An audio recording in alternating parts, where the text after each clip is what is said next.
Hola a todos. Aquí otra vez su servidor, Diek Fanfic. No soy dueño de Zero no Tsukaima. Si lo fuera, le daría una personalidad a Saito. Tampoco soy dueño de Avatar, el último maestro del aire. Si lo hiciera, estaría eternamente orgulloso de la realización de una obra maestra. Las líneas de tiempo son flexibles a como avance la historia. Los rasgos de carácter se comprimen lo más limpiamente posible. Hago una cantidad mínima de planificación para estas historias. No hay un objetivo final al que quiera forzar la historia. En cambio, quiero que la historia se desarrolle de la forma más natural posible en función de la interacción de los personajes. Zero no Tsukaima tenía algo de potencial, pero se desperdició en una historia genérica de harén. Cambiemos eso, ¿de acuerdo?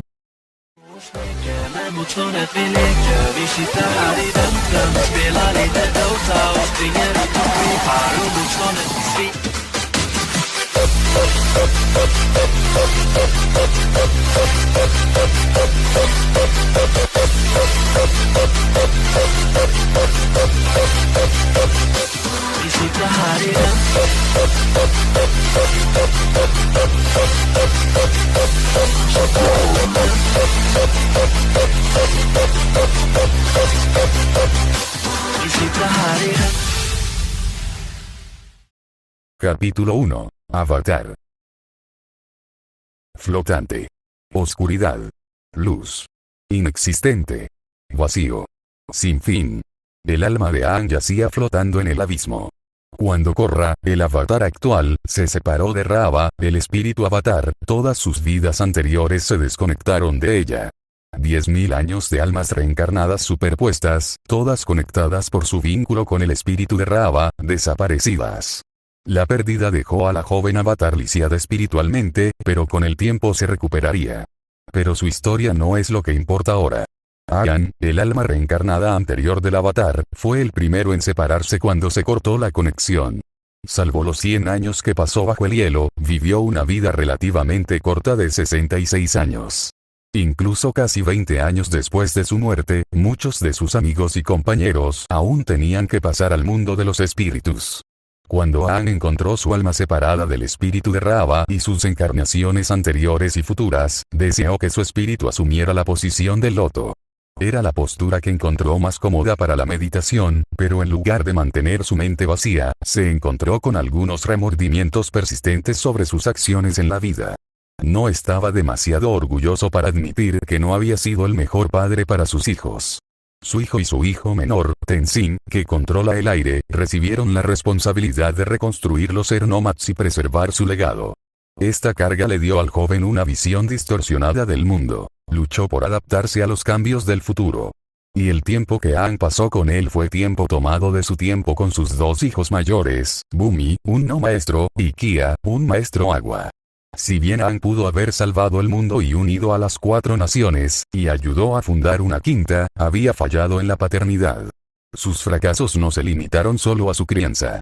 Había tomado decisiones cruciales en ambientes políticos, sociales y militares.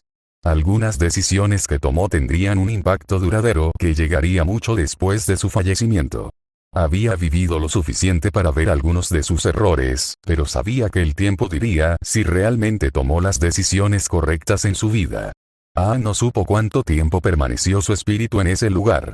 Segundos, días, meses, años, nada de eso importaba. Sin concepto de tiempo o espacio, era una eternidad de nada.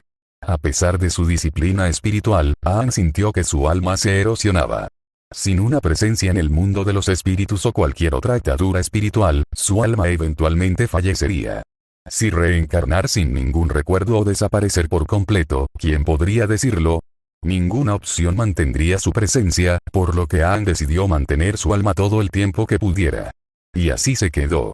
Su alma se desvanecía capa por capa, hasta que era poco más que un núcleo con un caparazón de fragmentos que se desvanecía. Entonces, por primera vez desde su muerte, escuchó una voz. Mi familiar que existe en algún lugar del universo infinito. ¿Familiar? ¿Qué es eso? Mi sierva divina, hermosa, sabia y poderosa. Aang no estaba seguro acerca de la parte del sirviente, pero pensó que se acercaba bastante al resto de los criterios. Los avatares eran casi divinos, tenía muy buena apariencia, al menos, eso decía Katara, creció hasta convertirse en una buena cantidad de sabiduría, y definitivamente valía la pena mencionar su poder. Por el poder del pentágono de 5 elementos, encabeza mi llamada. Aparte de los 4 elementos normales, la manipulación de la energía espiritual, también conocida como control de la energía, era algo que Aang practicaba. Ese fue otro requisito marcado. Deseo desde el fondo de mi corazón. Una súplica de corazón. Uno lleno de desesperación y teñido con una pizca de esperanza. Aang no podía ignorar a alguien en problemas. No importaba si él era el avatar o no. La flexión, la edad, el poder, eran intrascendentes. Si alguien necesitaba ayuda, Aang lo ayudaría, era tan simple como eso. Aparece ante mí. Aang salió de su estado de meditación, obligándose a seguir la voz que lo llamaba. Cuando se inclinó hacia adelante, sintió que el alma se deshacía, la protección espiritual que había usado en su alma se estaba deshilachando. Pronto, dejaría de existir. Pero si pudiera ayudar a una sola persona más, valdría la pena. Extendió su mano. Había luz. Y entonces, oscuridad. Louise Ballire no era una chica noble normal. Sí, ella venía de una familia noble. De hecho, su madre es Karin of the Heavy Wind, una legendaria maga de clase cuadrada. Su padre era un duque, lo que le dio a su familia vínculos muy estrechos con la familia real. Louise estaba acostumbrada a ser atendida de pies y manos por criados y doncellas.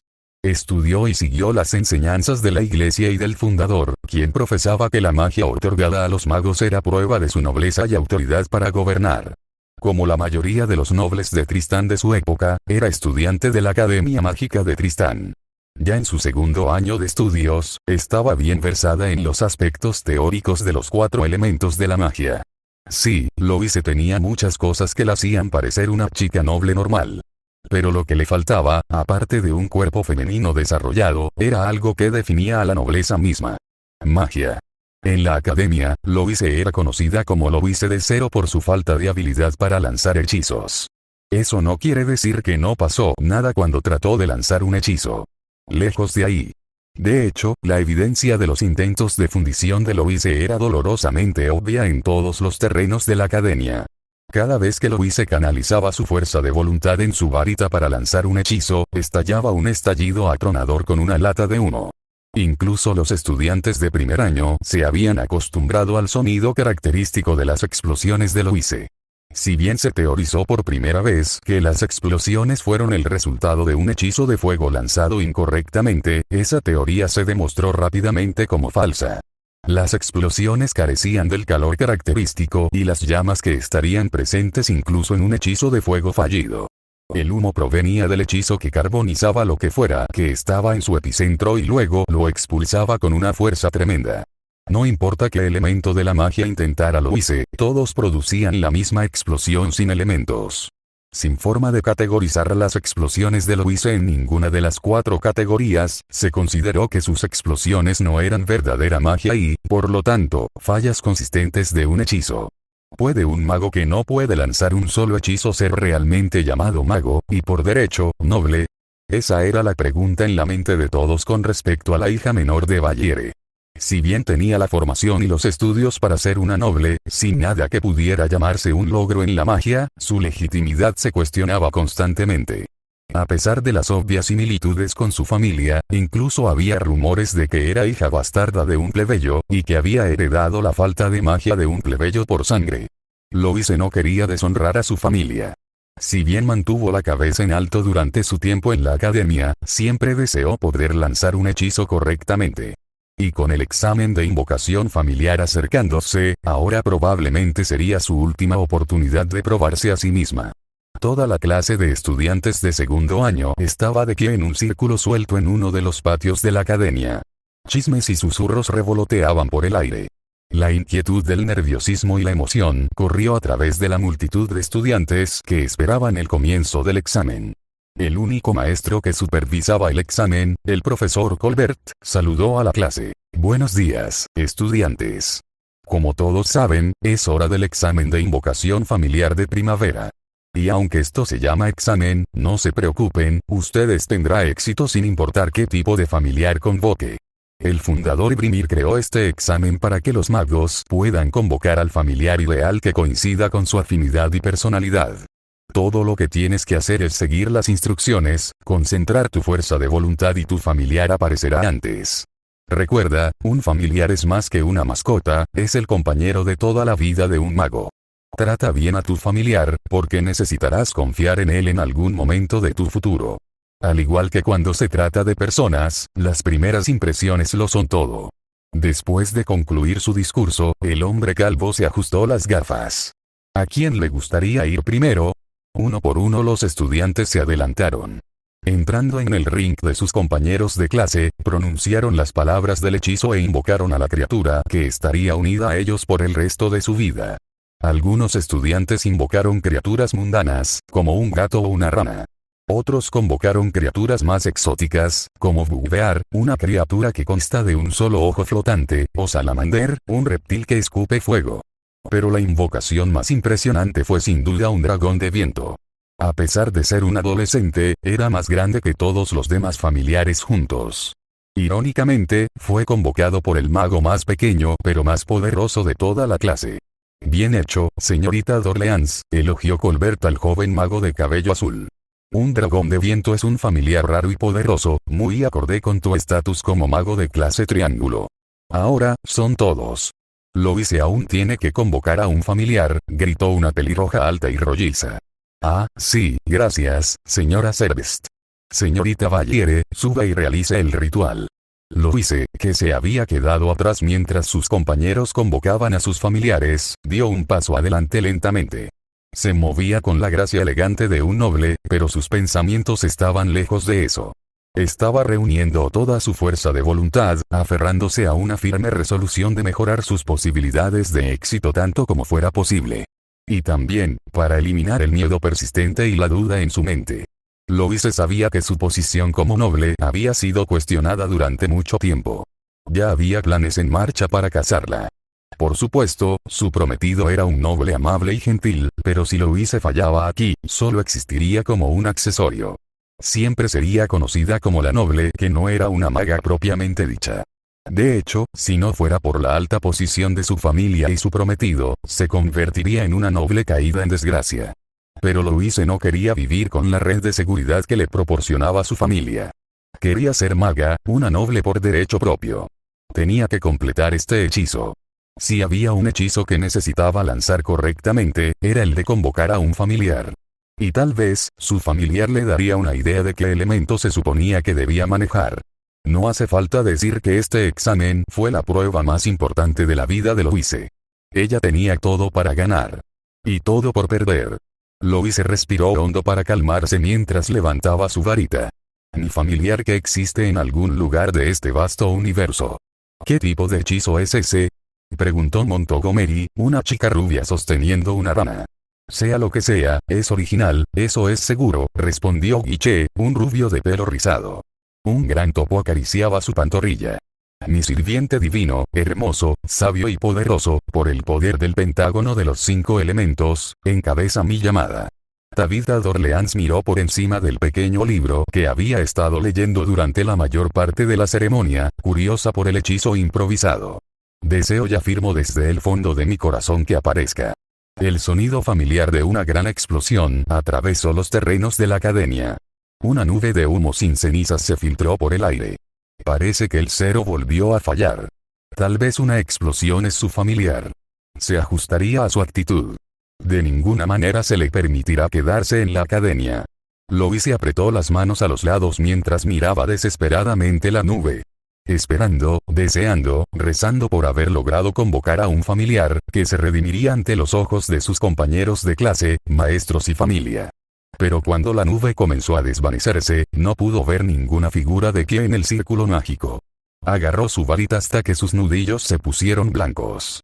Manteniendo la cabeza gacha, se volvió hacia el profesor Colbert. ¿Puedo tener un intento más?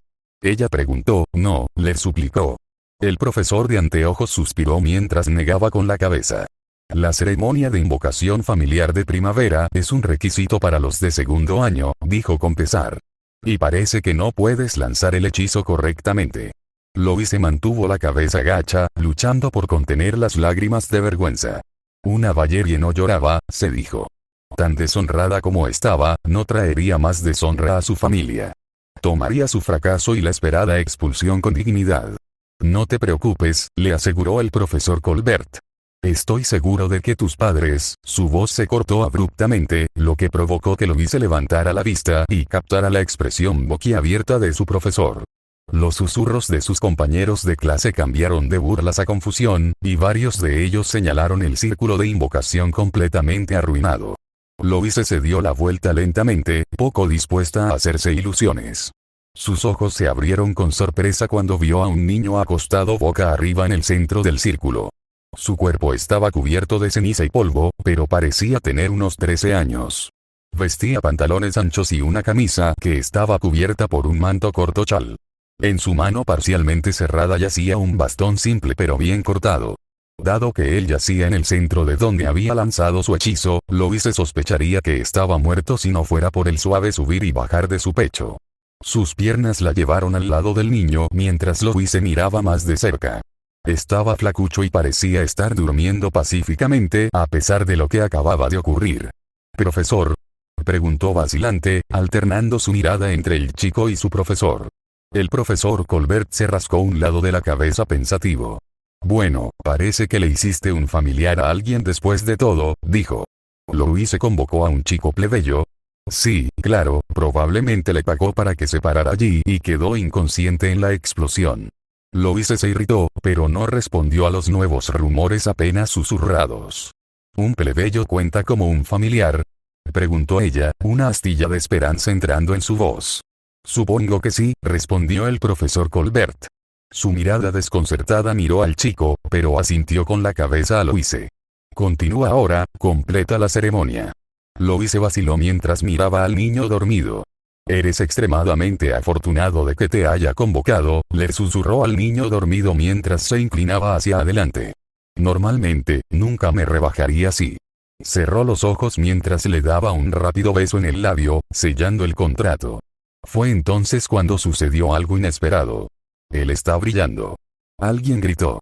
Los ojos de Louise se abrieron cuando miró a su nuevo familiar. Efectivamente, un brillo azul helado, casi blanco, iluminó sus manos y su cabeza. El resplandor tenía la forma de una flecha que corría desde su frente sobre su cuero cabelludo calvo hasta algún lugar de su espalda. Flechas similares marcaron el dorso de sus manos, con los rastros de las flechas subiendo por las mangas largas de su camisa de diseño extraño. En su mano izquierda, la que no sostenía el bastón, símbolos blancos cegadores se quemaron en su piel. Como en respuesta, el brillo de las marcas de las flechas se intensificó, causando que varios estudiantes protegieran sus ojos para evitar ser cegados. Louise, siendo la más cercana a su familiar, se sobresaltó por la súbita oleada de brillo. Retrocedió con tanta prisa que terminó tropezando con el dobladillo de su bata.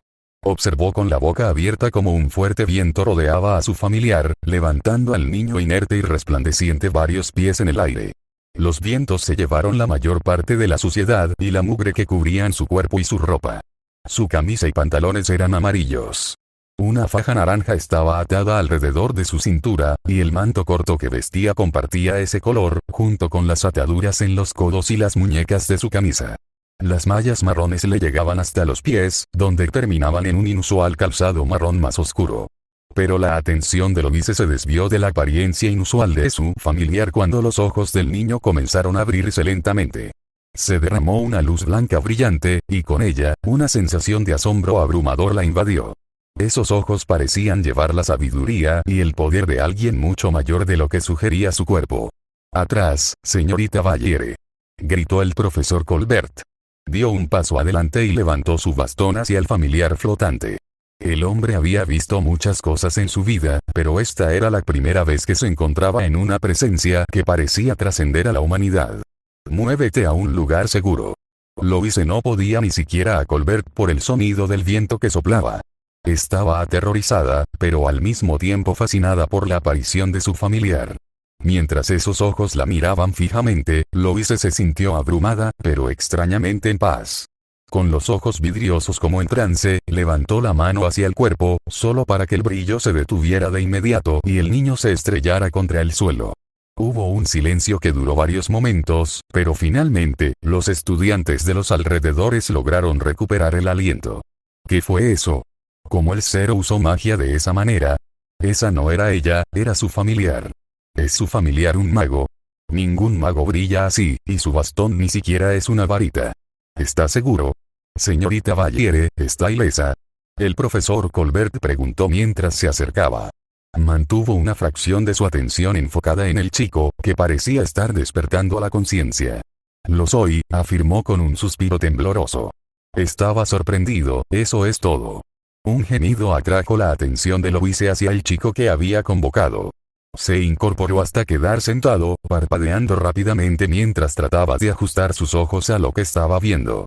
Louise se puso de pie y se sacudió un poco de suciedad de su túnica. Por supuesto, no ayudó en nada el hecho de que todo su atuendo tendría que ser lavado a fondo. Uno no puede pararse junto a una tormenta de viento sin consecuencias, pero las primeras impresiones lo fueron todo. Familiar, declaró. Soy Louise Francoise de Blanc de la Valliere. A partir de hoy, seré tu maestra, ¿entendido? El chico la miró sin comprender, luego sonrió. Abrió la boca como si fuera a hablar, luego arrugó la cara mientras movía la nariz. No me hagas caras groseras. Louise dijo con severidad.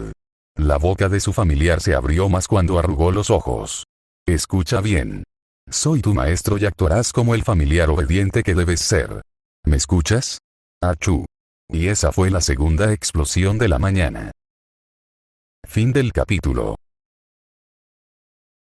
Esta vez, Louise ha convocado a nuestro chico nómada del aire criocongelado favorito, Aan. Para aquellos que no saben, estoy haciendo esta serie porque creo que el autor de Familiar of Zero desperdició mucho del potencial que tenían su universo y sus personajes. Entonces, estoy probando cruces de un grupo de personas diferentes que podrían ser convocadas como familiares de Louise, ya que Saito, el protagonista original, es más un arquetipo que un personaje desarrollado. A diferencia de la mayoría de las personas convocadas en los cruces de Zero no Tsukaima, Aan está muerto y técnicamente cuenta como un mago. Esto significa que no tiene muchas razones para encontrar un camino a casa, y no será tratado como basura como la mayoría de las convocatorias de Louise. Creo que proporcionará un gran equilibrio para Louise. Suscríbete y sígueme. Si te gusta esta historia y quieres ver más, deja un comentario también. Recuerden, las reseñas son alimento para el alma de un escritor. Nos vemos en otro video. Bye bye.